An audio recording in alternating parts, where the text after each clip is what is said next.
one-timer. Score! Oh, it's over. It's over. They score! That's game. Oh, my goodness. They score. Roll the highlight reel. What a ripper. Top Jetta. Spread it on.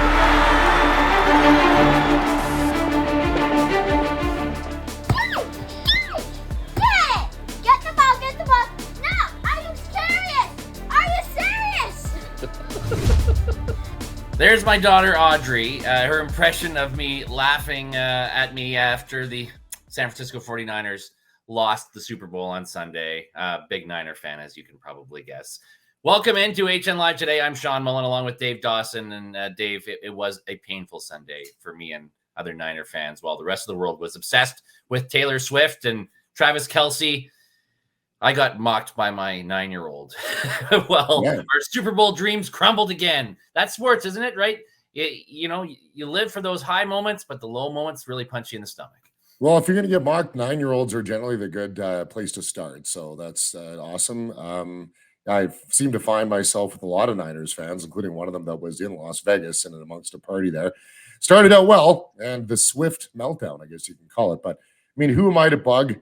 I'm a Steelers fan. And things were over a very long time ago for me. So you and I each can share our dislike for the Kansas City Chiefs. That's one thing we can say, though, about sports is the highs wouldn't be so high if the lows weren't so low. And that passion for sports can bring you to our sponsor, Adrenaline Source for Sports, Calgary's premier store for hockey, lacrosse, and team apparel. Recently renovated and bigger and better than ever.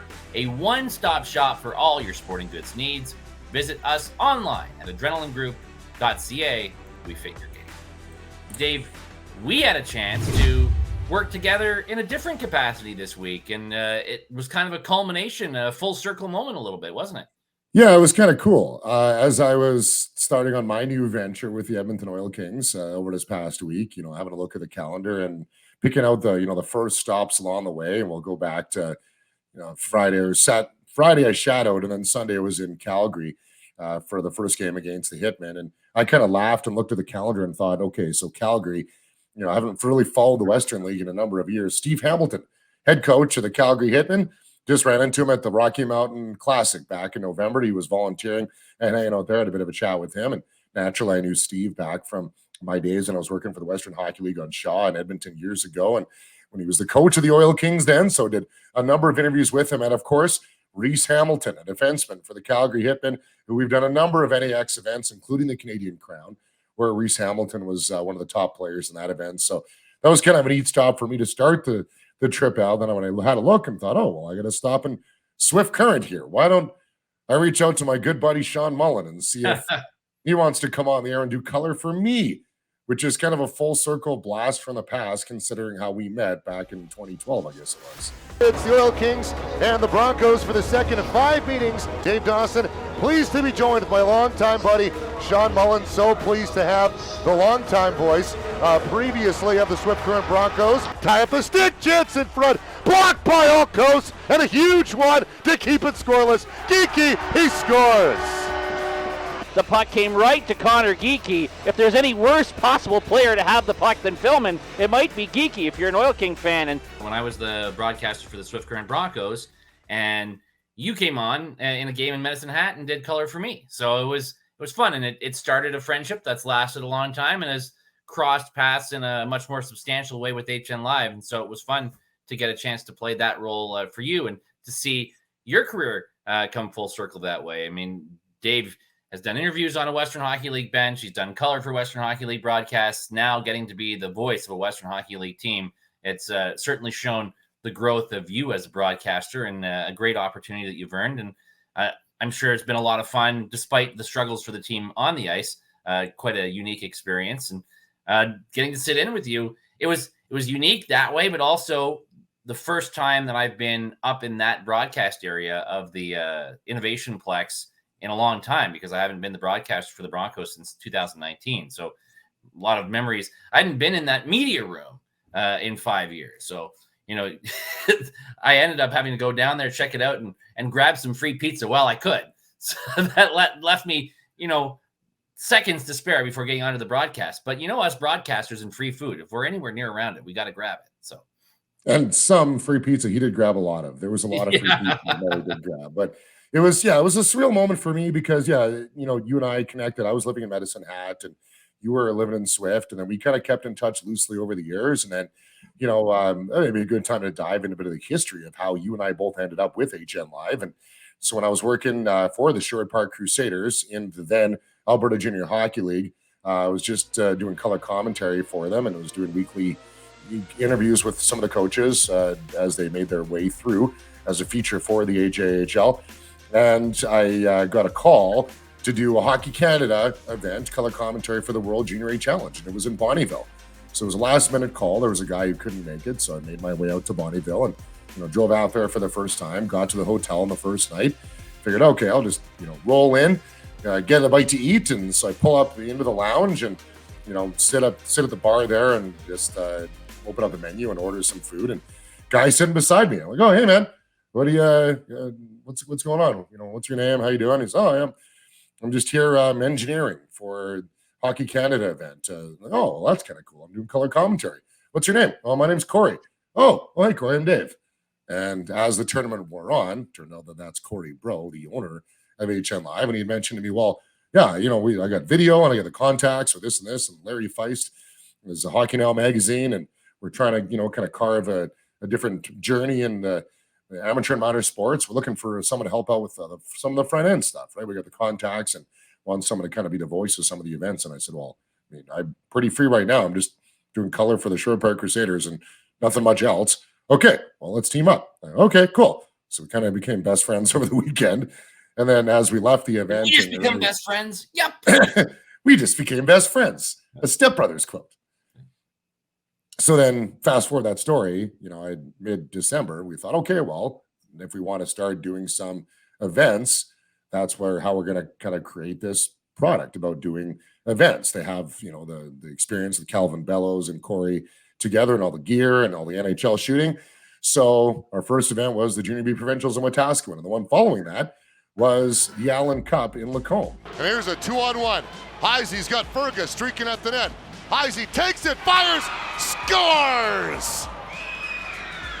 And it just so happened, like February, March, I was looking for a play-by-play guys.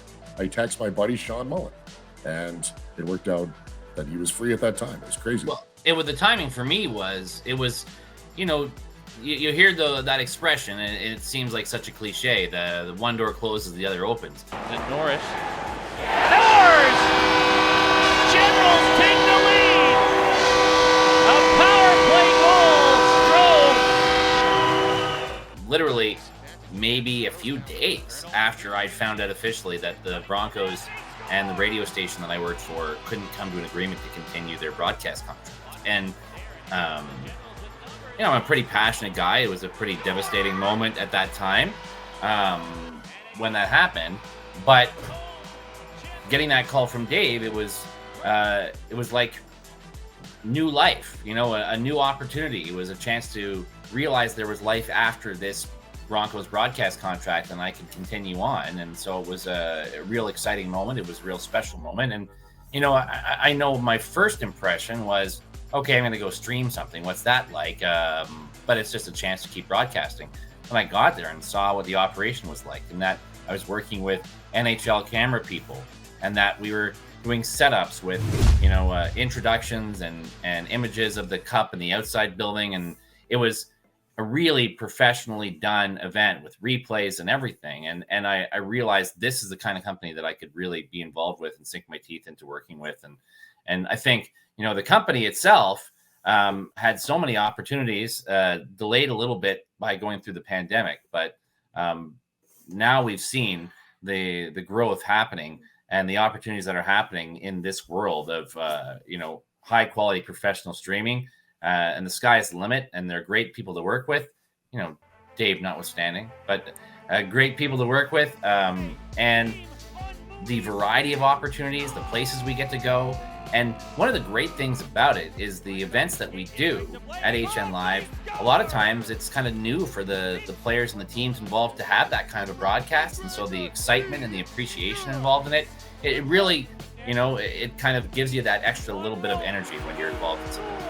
Yeah, I can remember going back to some of those U15 events we did for the first time, Rocky Mountain Classic, and of course Canadian Crown coming out of the Rocky Mountain Classic. And working with groups like Northern Alberta Extreme, the NAX is obviously elite to what they do, and from preparation to execution to coaching to all of those things. So it made for a perfect relationship, the two organizations, and HNLive continues to get stronger and stronger because of groups like NAX and Edge School and other groups in the Canadian Sports School Hockey League and other incredible partners that we have had. I can list 500 of them, but I won't list them all. But to get to the point of where that all meets back together is having the ability to have great relationships with great people and great broadcasters. That is, Shawn and I now are kind of at the steering portion of the on-air side of things in HNLive, where he and I kind of create the content of the broadcasters and the people we bring in. It's kind of special for me to look back on that. That relationship started 12 years ago, and then on my trip through Swift Current to be able to bring him on the air, his first time in a booth there in 5 years was pretty surreal. It was pretty cool. It was, and I appreciate you doing that, and I appreciate you reaching out to me when you did back in 2019, because that was a real lifeline. And broadcast opportunities and the broadcast world is changing all the time. We just saw, unfortunately, what happened with Bell. It's not the traditional world anymore, and HNLive is at the cusp. I think is at the precipice of really what the modern broadcast world will be. And I'm really grateful to be a part of it, and grateful to everyone who's worked with us, and for the opportunity to showcase young talent. And that's what we get to do this coming weekend when we're a part of the U17 Canadian Crown Challenge. We just did the U15 event, about a month ago.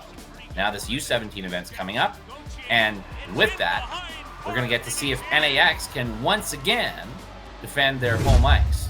And we are now joined by the head coach, the new head coach of NAX U17 Blue, as we prepare for the Canadian Crown on HNLive this weekend. It is Ehren Menard. Ehren, thanks so much for joining us. I guess, we're smack dab in the middle, I guess, towards the end of this season and into a pretty big event, the Canadian Crown. What's this going to be like this weekend? Just give us a preview of what we're about to see. I think we're all excited for it. Obviously, at the U17 level, there's less tournaments. So when you are able to sort of, partake in a high-end event, I think it's exciting. It's good for that sort of, I guess, that maybe a latter part of the season spike before playoffs. It should be good competitive fun that gets us ready for the playoffs, hopefully.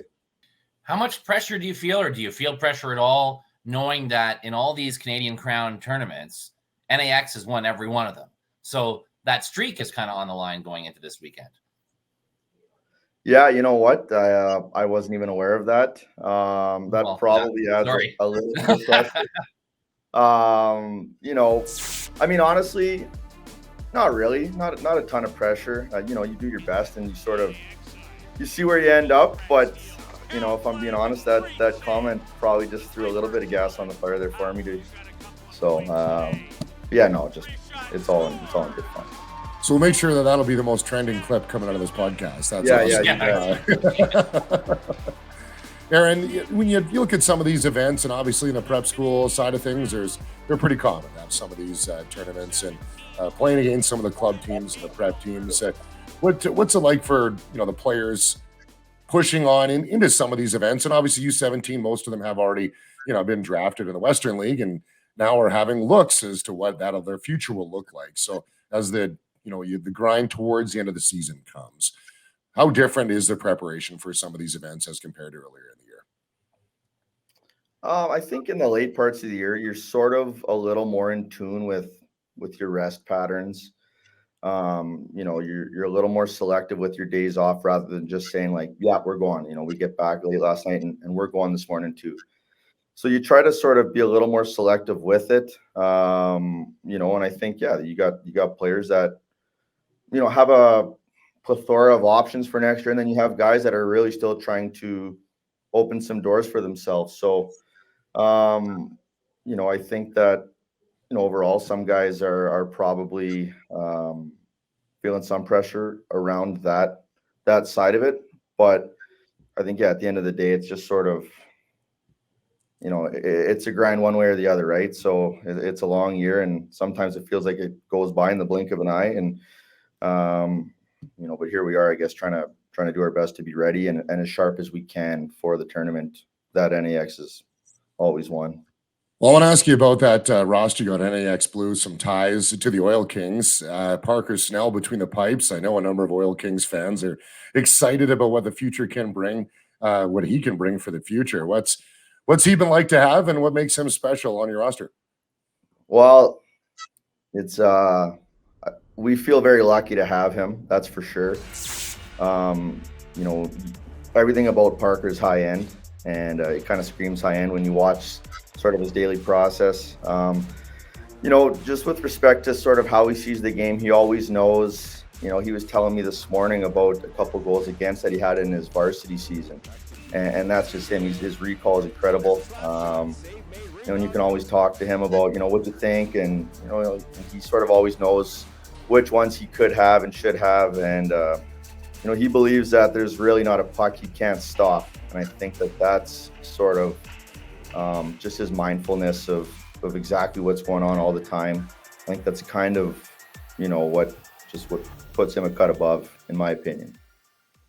Matthew Lajoie, who leads your team in scoring, Victoria Royals draft pick, has also shown he can excel at higher levels, has played for your U18 team. He's got 6 points in 6 games there. He's played up with Sherwood Park. He's got an assist in 1 game there.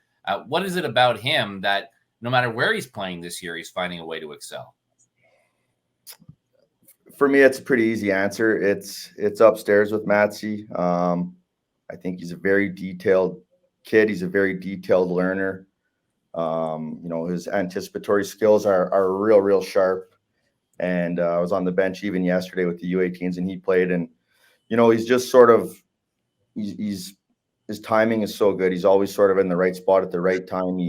He brings plays back to life. He keeps plays alive.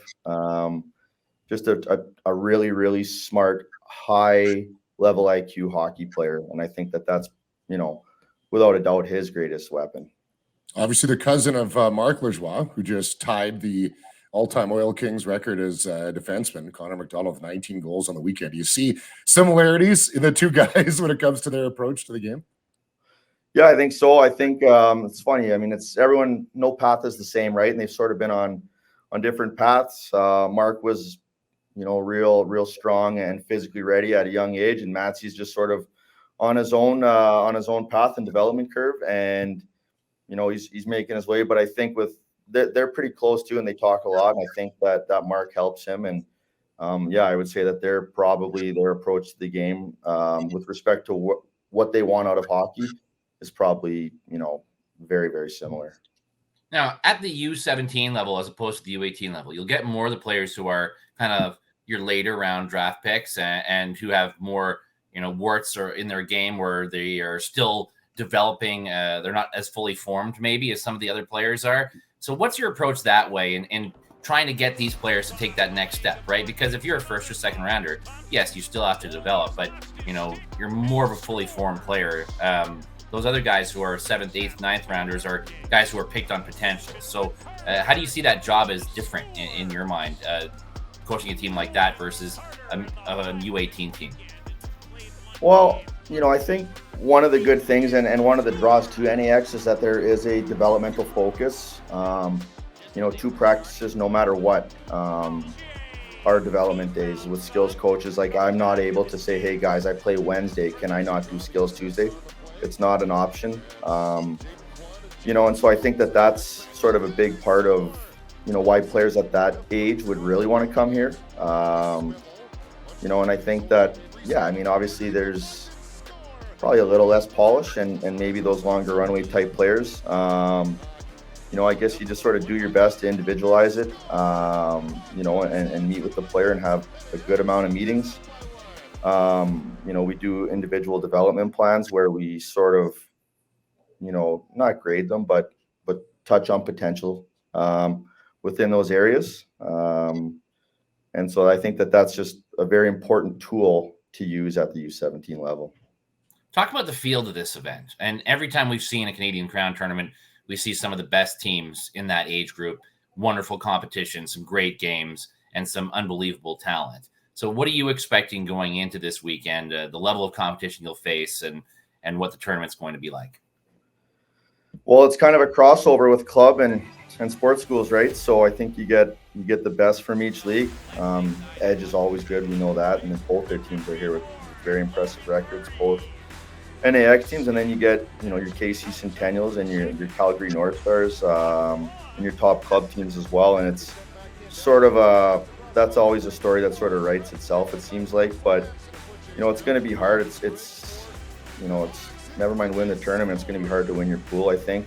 And you get Saskatchewan's best teams as well. So it's very, very challenging. And I think that's what you want out of a tournament, right? I don't think anyone's making the trek or gearing up, and taking it serious just to sort of go win 10-12-0. So I think it's all good and positive.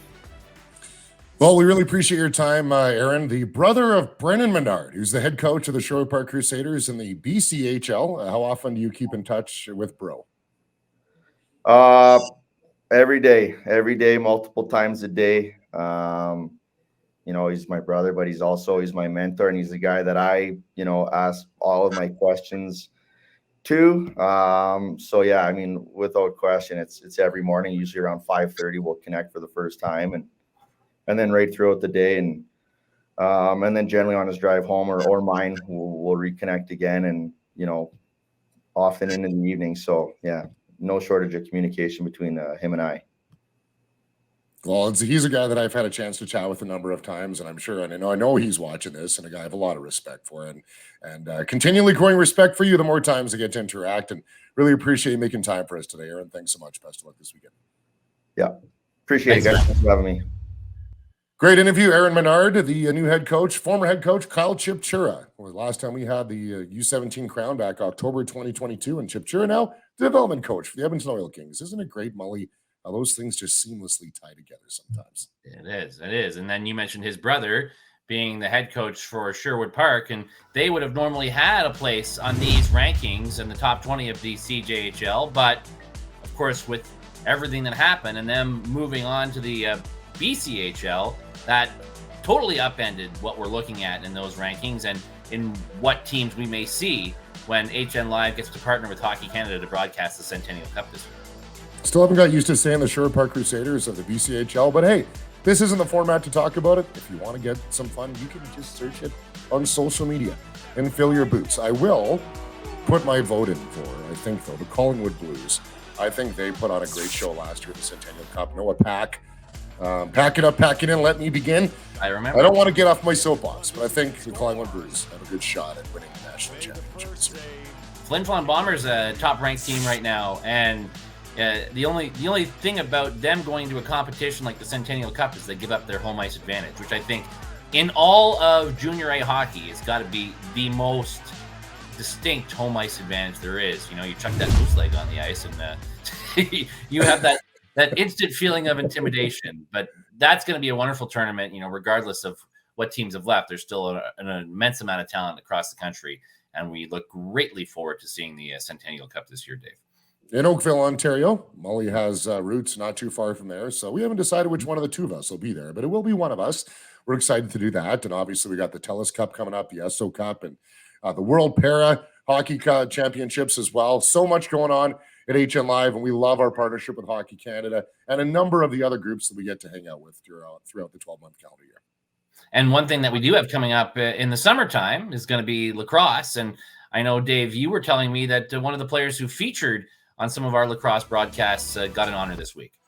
Yeah, Sean Krywokin, draft pick of the Colorado Mammoth, was the NLL Rookie of the Week. We saw his first goal, and a member of the Raiders Lacrosse Club, and the great battles we saw and throughout the 2023 calendar and 2022 calendar. We cannot wait for the Rocky Mountain Lacrosse League season to come up around. It's coming around the corner, Mully. It's May, I think the season already starts, and throughout the next coming weeks and episodes, we'll have more and more current rostered players in the RMLL and guys that are playing in the NLL will find their way back into the RMLL. That's a lot of L's, and hopefully no more L's this weekend. What's that? Lots of W's coming too. Well, there's lots of W's coming. Hopefully no more L's for teams as the Junior B hockey playoff season shapes up around the corner. Oh, and watch HNLive this weekend. The Heritage Junior Hockey League trying to figure out their playoff standings. Who's going to make it? Who's going to be in the play-in games? And we saw, some real exciting games last weekend, Dave. And this coming weekend, it's going to decide who's in what spot. And a lot on the line on HNLive.ca. Yeah, the Capital Junior Hockey League season just finished up. Sherwood Park, a clear-cut first place in the Eastern Division, and oh boy, in the West.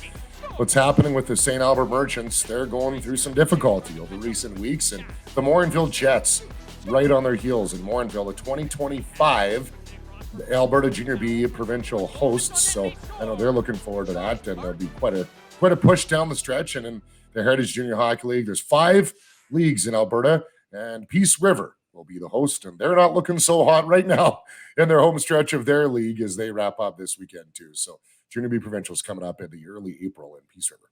There's nothing like playoff time, and we can't wait to get started with that. And we've seen some real enthusiastic plays happening with the stretch drive. And let's get to our top plays of this week. Brought to you by Adrenaline Source for Sports, Calgary's premier store for hockey, lacrosse, and team apparel. Recently renovated and bigger and better than ever. A one-stop shop for all your sporting goods needs. Visit us online at adrenalinegroup.ca. We fit your game. My play is going to be Okotoks and Sylvan Clear caught him. This huge hit in the late stages in period 3 of the Wranglers and Bisons is going to be my play of the week, because Mully, down the stretch, games get more exciting and more physical. And who doesn't love a thunderous hit? Absolutely. Or how about an overtime winner? Like for the High River Flyers, who are trying to chase down a playoff position, had to play against Cochrane, who's a very good team, and took them to overtime. And it was Joe Burrows who came up with the overtime winner, a beautiful one-timer to salt that game away and leave a little bit of hope for his club heading into the final week and go after that final playoff spot. There's nothing like it. There's nothing like playoff time, and we can't wait for more of those big, high-stakes games on HNLive.ca. Nothing like doing HN Live today with Shawn Mullin. On behalf of everyone else involved on this one, thanks so much for watching this episode, and follow us on social media. Until then, we'll see you next time.